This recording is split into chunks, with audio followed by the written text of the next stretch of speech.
ऐ मक्के के लोगों, ऐ मक्के के लोगों, मेरी बातों को गौर से सुनो।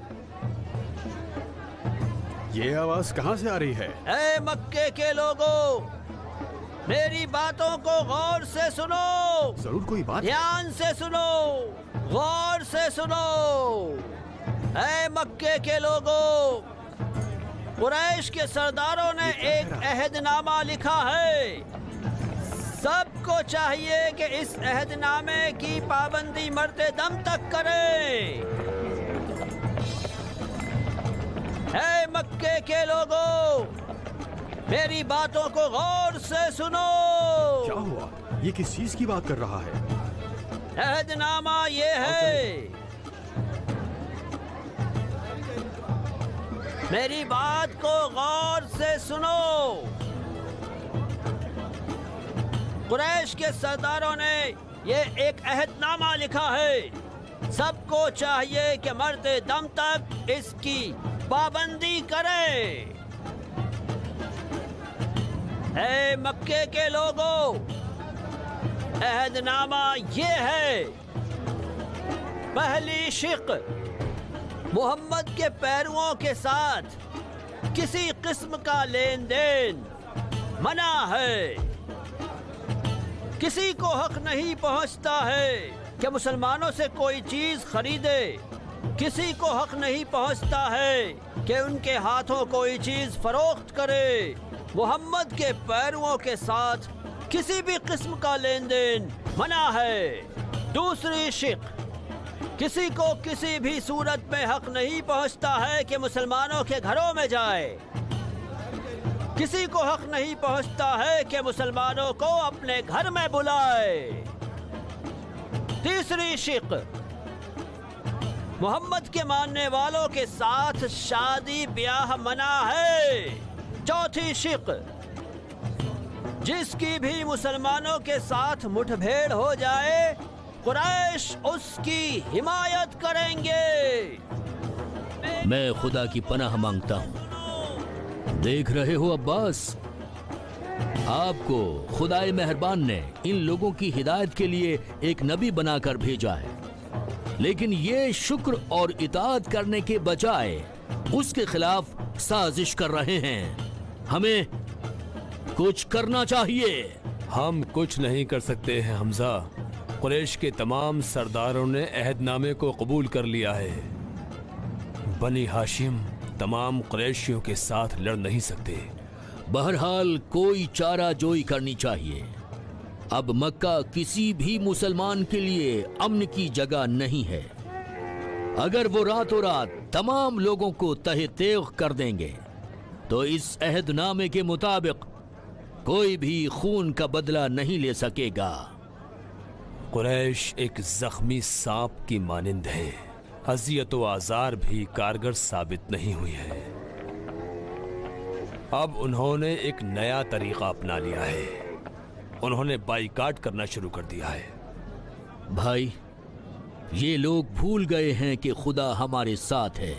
आओ चलते हैं और अपने भाई अबू तालिब से बात करते हैं, देखते हैं उनकी क्या राय है। चलो निकलो यहाँ से, भागो यहाँ से। चलो तुम लोग, हट जाओ तुम लोग, हटो हटो। हाँ ये ले ये ले ये ले ये ले। हाँ, चल भाग भाग।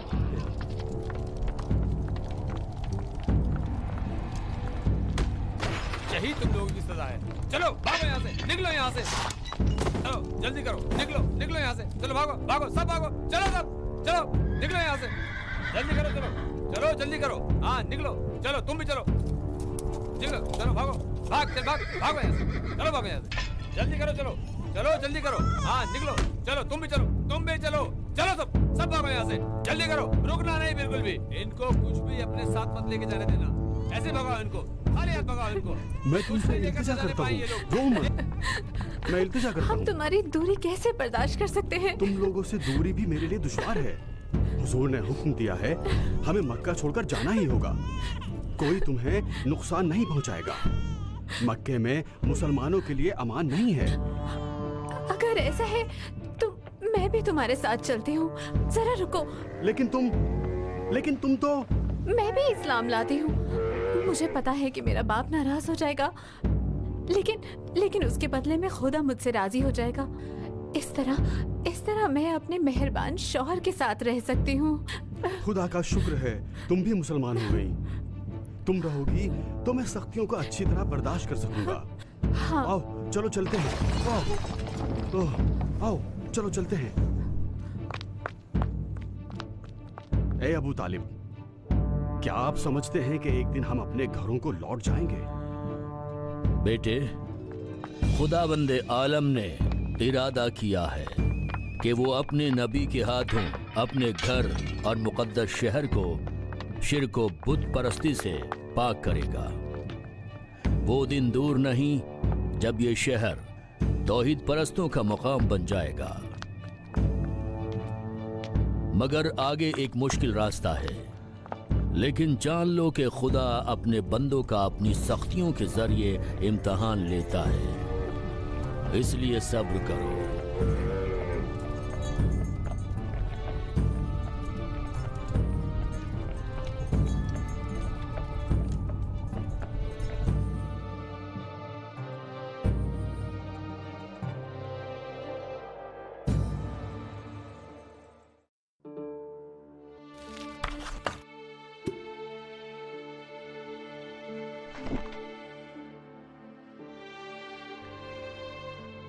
अबू तालिब ने कुरैश के सरदारों को अपने घर पर बुलाया और पैगंबर और मुसलमानों की मदद करने का काम उनके जिम्मे डाल दिया, क्योंकि मक्का मुसलमानों के लिए अमन का मकाम नहीं रहा था। लिहाजा ये तय पाया कि मुसलमान मक्के से बाहर एक दर्रे में पनाह लें। चुनांचे मुसलमान अपने घरों को छोड़कर उस दर्रे में जा बसे। ये उनके लिए एक सख्त दौर था, ताकि अपने ईमान और साबित कदमी को आजमा सकें।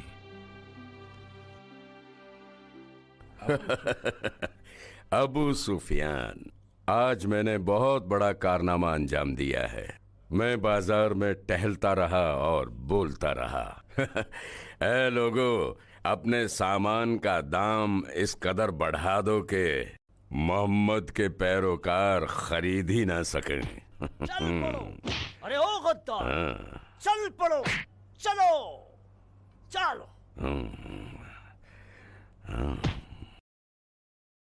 चलो। अरे ओ गद्दार, लगता है अबू हकीम चलो चलो। खदीजा के भतीजे को बुरी तरह मारता हुआ और घसीटता हुआ यहाँ ला रहा है। मैंने अपनी इन आंखों से देखा है कि ये आदमी चोरी छिपे ऊंट पर खाने का सामान शैब में ले जा रहा था। क्या? राशन की खेप? तुम्हें पता है क्या कर रहे हो भाई? हम इतनी सारी कोशिश कर रहे हैं कि मोहम्मद के मानने वालों पर दबाव बनाएं। ऐसी हालत में तुम ऊंटों पर उसके लिए राशन लाद कर ले जा रहे हो? क्या तुम्हें शर्म नहीं आती? क्या तुझे मालूम है क्या कर रहा है तू? मैंने अपनी आंखों से देखा कि ये शैब के नजदीक पहुंचा। इसने ऊंट की लगाम को उसकी गर्दन में बांध दिया और शैब की तरफ छोड़ दिया। ऊंट भी दर्रे के रास्ते पर चल पड़ा। अगर मैं अबू तालिब के पहरेदारों से न डरता तो मैं खुद ऊंट को भी वापस लेकर आता। अब है अबू सुफियान, तुम खुद कहो, इस गद्दार शख्स की सजा क्या है? बोलो क्या है? सर उठाओ। अब सुनो, तुमसे इस तरह की खयानत की तवक्को नहीं रखता था।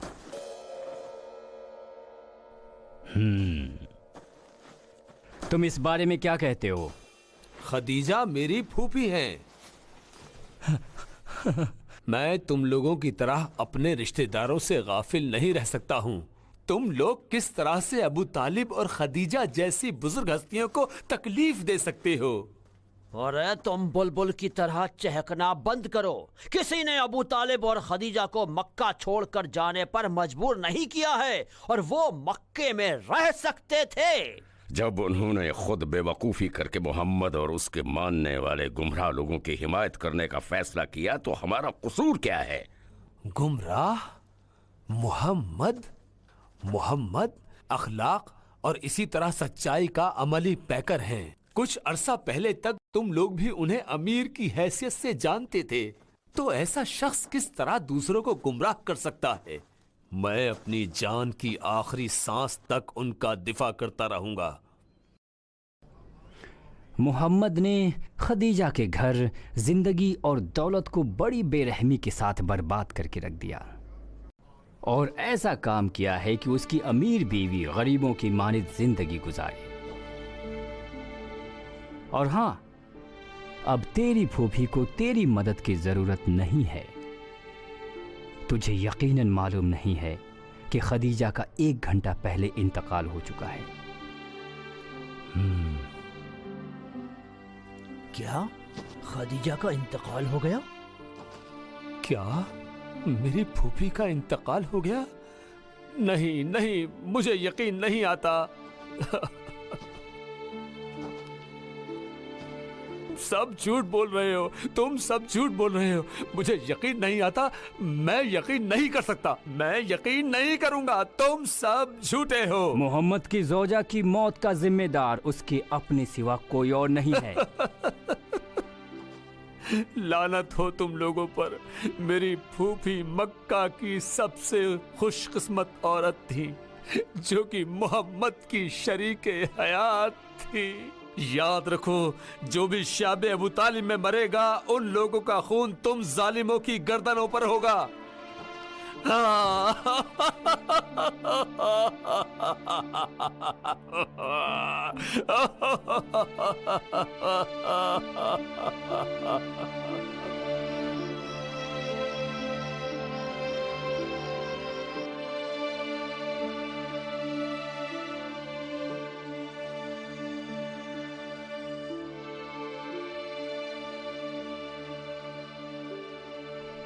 ऐ सुहैर, क्या ये रवा है कि हम बेहतरीन खाने खाएं और बेहतरीन किस्म के कपड़े पहने, लेकिन हमारे रिश्तेदार शेब अबू तालिब में भूखे और नंगे जिंदगी गुजारें? मुझे अरबों की इज्जत और शराफत की कसम है, अगर हम अबू जहल के रिश्तेदारों के बारे में इस तरह का फैसला करते और इस अहदनामे पर दस्तखत करने के लिए कहते, तो वो हरगिज़ इस काम के लिए तैयार ना हो जाते। अभी इसने आगे बढ़कर बनी हाशिम और अब्दुल मुत्तलिब की औलाद पर इस किस्म की पाबंदियां आयद करने के लिए अमल का बेड़ा उठाया है। देख रहे हो ना तुम? होशाम, तुम्हें तो मालूम है कि मैंने कुरैश के इस फैसले की कभी तायीद नहीं की और उस पर दस्तखत नहीं किए हैं। मैं अकेला कुरैश के मुकाबले में खड़ा नहीं हो सकता हूँ, लेकिन अगर तुम भी मेरा साथ दोगे, मैं खानदान बरी हाशिम की अज़मत की कसम खाकर कहता हूँ, मैं खुद इस जिल्लतानेज़ अहदनामे को फाड़ दूंगा। तुम एक बहादुर आदमी हो, हम अपनी जान की बाजी लगा देंगे, लेकिन तुम्हारा साथ देंगे।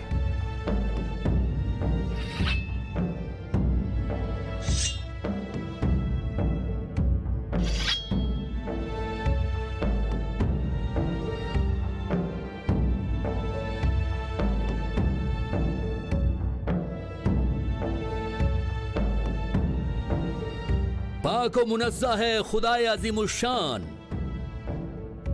ये खबर कुरैश को शिकस्त से दोचार करके रख देगी।